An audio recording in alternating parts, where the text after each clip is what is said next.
그래서 이런 그 삼극질서가 낳은 그 최종 결과물이 뭐냐? 그게 이제 원한이죠. 그래서 이 선천에는 음양이 고르지 못해서 원한의 역사가 되었다 이런 도전 성구도 있는데, 그러니까 삼양이음으로 양기운이 음기운보다 하나 더 많아서 어금존양을 하다 보니까 음을 누르고 양을 받들다 보니까 그 선천 세상을 살다 간 인간은 누구나 그 가슴 속에 원과 한을 이제 품게 되는데, 우리 태상 종수사님께서는 인류 역사가 창시된 이후로 지금까지 사람 두 겁을 쓰고 생겨나서 원한 맺지 않고 살다 간 사람은 단 한 사람도 없다고 하셨거든요. 그러니까 세상 거짓말 중에 하나가 지금 죽어도 여한이 없다는 사람은 거짓말이죠. 왜냐면 항상 한을 품고 죽었기 때문에. 그래서 이제 선천 말대 오늘날에 이르러 가지고 누적된 원과 한이 무서운 파괴력으로 이제 터지는 거죠. 고름이 이렇게 차다 보면은 짜야 될 정도로 이제 꽉 차게 되지 않습니까? 그래서 상제님은 상극의 원한이 폭발하면 우주가 무너져 내린다고. 그래서 기존의 허름한 건물 무너뜨릴 때 보면 시한폭탄 탁 해가지고 와르르 이렇게 떨구고 새 건물 짓는 그런 장면들 보게 되는데, 이 우주가 지금 그런 지경에 왔다. 원한의 폭탄이 째깍째깍 지금 우리 우주를 위협하고 있다는 게 하나님의 통찰이었습니다. 네, 우주가 봄, 여름에 만물을 기르고 성숙시키기 위해 상극 질서 속에서 기르지만 오히려 그것이 독이 되어서 인간의 원한을 낳았다는 말씀이신데요. 원한이 왜 우주를 무너뜨릴 정도의 큰 문제가 되는 건지 설명이 좀 필요할 것 같습니다.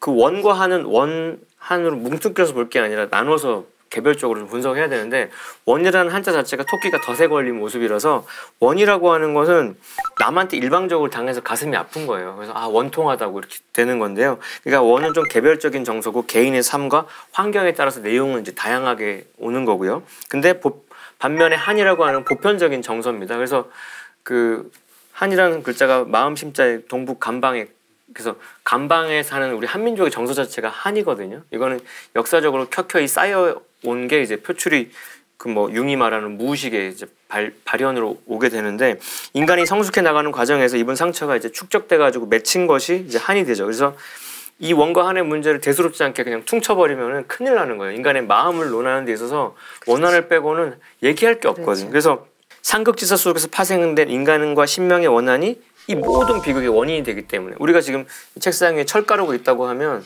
이게 원한인데, 그 밑에서는 자석이, 상극의 자석이 움직이는 한에서는 이 원한이 계속 소용돌이 치거든요. 그래서 이 상극질서를 바로잡는 걸 왜 상제님이 공사를 보셨을까? 이게 인간 마음의 그 중통이니 지심대도술의 첫 단추를 끼는 거기 때문에 그런 건데, 의식의 저 깊은 곳에 천지의 강물처럼 도도히 흐르는 원한을 풀어주지 않으면은 좋은 세상이 열리지도 않고 올 수도 없다. 그래서 상제님께서는 뭐 지축을 세우고 뭐 한다 하더라도 그 해원이 되지 않고서는 현실은 더 참혹한 불구덩이에 빠진다. 그렇게까지 원한의 어떤 중차대성을 말씀해 주신 바 있습니다. 네, 저는 부연해서 이 인간이 품은 그 원한의 고통의 특성이 뭐냐, 원한의 특성이 뭐냐 이거예요. 그것은 시간이 지나면 없어지지 않고 원한이 덧붙어서 증폭된다는 겁니다. 증폭. 이것이 원한의 특성이거든요. 따라서 원한을 가지게 되면 거기에서 증오심을 유발하게 됩니다. 이 증오심이라는 것에서 뭐가 생기냐 하면은 이 보복의 문제가 생기거든요. 여기에서 이제 인간 사회의 모든 죄악이라든지 불행이 이렇게 태동하게 됩니다. 그래서 그것을 이제 척이라고 얘기를 합니다. 상제님 진리에서 척이라고 얘기하는데, 남에게 원한을 맺게 해서 그 사람과 뭔가 원수지간이 된다든지 이런 것을 척 짓는다, 이렇게 예로부터 얘기를 해왔지 않습니까?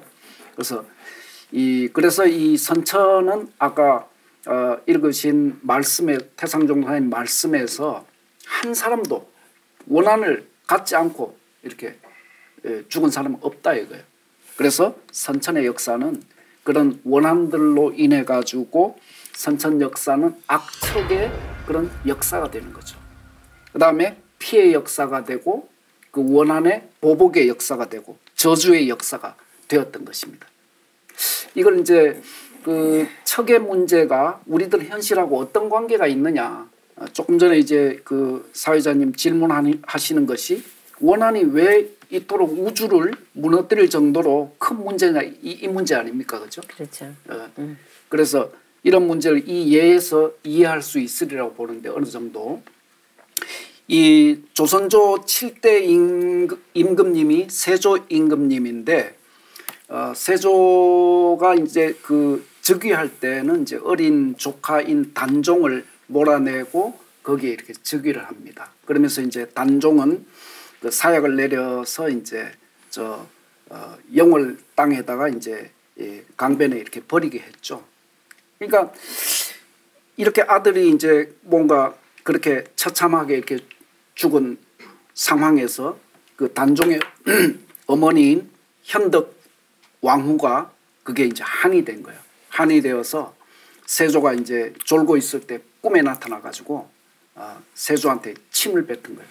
침을 뱉으면서 예이 나쁜 놈아 뭐 이런 뭐 아주 원한 깃든 이런 이제 악담을 했을 것 아닙니까? 그 후로 그 침에서 뱉은 꿈에서 뱉은 침을 맞은 세조가 그 후로 이제 피부병이 생겨가지고 평생 그 피부병 때문에 고생하다가 이제 결국 죽게 되거든요. 그러니까 이 악척의 그런 어떤 보복을 받는 거죠. 그 집안이. 그래서 모두 척이 발동해서 이게 신명이 잡아간 것이거든요. 그러니까 이제 사람은 이런 역사의 사례를 보면 사람은 세상을 좋게 살아야 된다. 이것을 반성을 할 수가 있고요. 그 다음에 덕을 베풀면서 살고 그 남을 해코지 한다든지 이런 것은 반드시 이 척을 받아서 그 생의 끝이 좋지 않게 되는 거죠. 그리고 한 가지 더 이렇게 강조하자면 이 해코지 당한 사람들은 이 해코지 당한 사람들은 어떤 특성이 있냐면은 죽은 뒤에도 그 원한 때문에 죽은 뒤에도 그 원한 때문에 그 척신이 돼가지고 그 가해자를 쫓아다니고 또 가해자뿐만 아니라 그 가해자의 자손들까지 쫓아다니면서 그 당했던 이런 원한을 철저하게 보복을 한다는 거죠.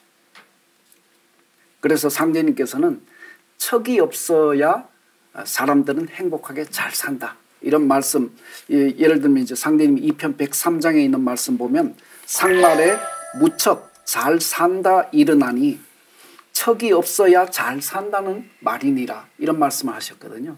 우리 현대인들은 무척 그러면 대단히 뭐 이런 뜻 뭔가 다른 곳하고 이렇게 견줄 수 없을 만큼 뭐 나은 이런 뜻으로 무척을 사용하고 있는데 상제님께서는 그런 의미가 아니라 남과 척이 없어야 없을 무자 척자 척이 없어야 남에게 미움 사는 게 없어야 라는 그런 의미로서 무척 잘 산다. 그래서 이 조금 전에 예화에서 이 원한의 문제가 어떤 방식으로 우리 역사에 개입해서 역사를 파괴하느냐 이런 문제를 반성할 수가 있겠습니다. 네, 뭐 선천세상이 이뿐만이 아니라 선천세상의 그런 어금존양에 여성들의 그런 원한도 무시할 수 없을 것 같습니다. 굉장히 원한이 또 크죠, 그렇죠? 예, 그 수천 년 동안 쌓인 그 동서양 여성들의 그런 원한이 살기가 얼마나 무서운지 우리가 이제 여러 가지를 들 수가 있지만 그 중에 뭐 특히 뭐 미의 기준이라 해서 목에다가 이렇게 철을 갖다가 둥글게 막 길게 이렇게 세우잖아요. 저 어떻게 살까, 어떻게 살까 그랬는데 그런 부분 또 뭐 중국에 가면 이렇게 여성들의 미의 기준이라서 전종이라 해서 발을 어릴 때부터 발을 감싸잖아요. 헝겊으로 자라지 못하게. 그래서 불과 12cm 정도. 이것이 정말 미의 기준인지 왜 남성들은 선천의 그런 세상은 여성들의 육체를 가지고 원한을 만들면서 정신까지 이렇게 가두게 되는 그런 원한까지 같이 이렇게 만들게 되는 것 같아요. 참 너무나 안타깝고 이런 원한들이 정말 어떻게 해야 이렇게 정말 하루속히 회원이 되고 풀어질 수 있는지 너무 안타깝습니다. 뭐 다른 예화를 좀 들어보시죠. 이제 노예들의 한을 또 떠올릴 수가 있겠습니다.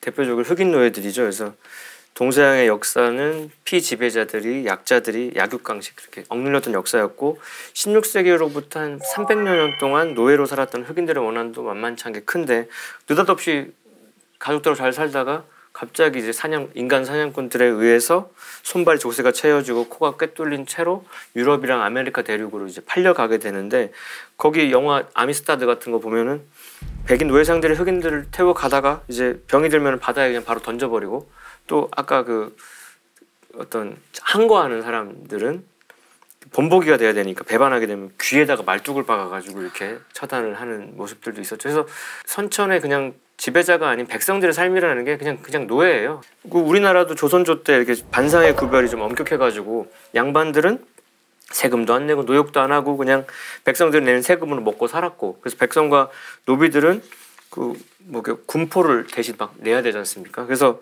죽은 사람한테도 막 군포를 징수하고 어린 아이한테도 징수하고 뱃속의 애한테도 징수하고 집에 있는 강아지한테도 징수하고 혹 그거 감당이 힘들어서 이웃이 도망가면 이웃 것까지 그러니까 그런 세월 속에서 지금 이제 대한민국까지 온 건데 그래서 무법천지였던 거죠. 선천이란 상극의 세월이. 그래서 제가 그 옛날에 이렇게 그 고기를 잡으면요. 소나 이런 거 돼지 잡으면은 고기는 이제 양반들이 먹고 남는 부산물들을 백정들이나 백성들이 먹었거든요. 그래서 제가 해장국이나 순댓국 먹으면 좀 슬퍼요. 왜냐하면 그 음식 문화가 우리는 맛있다고 먹지만 나는 그게 피눈물 같이 느껴질 때가 있어. 그런 게 좀 많이 좀 가슴이 아프네요. 선천은 정말 뭐 비극이라고 해야 되나요? 아니면 어떤 원한이 쌓인 어떤 그런 비극의 세상이 아니었나 싶은데요. 상극의 이치가 인간과 만물을 맡아 하늘과 땅에 전란이 그칠 새 없어서 천하를 원한으로 가득 채웠다고 하신 상대님 말씀처럼 선천은 원한의 세상이라고 할 수 있을 것 같은데요.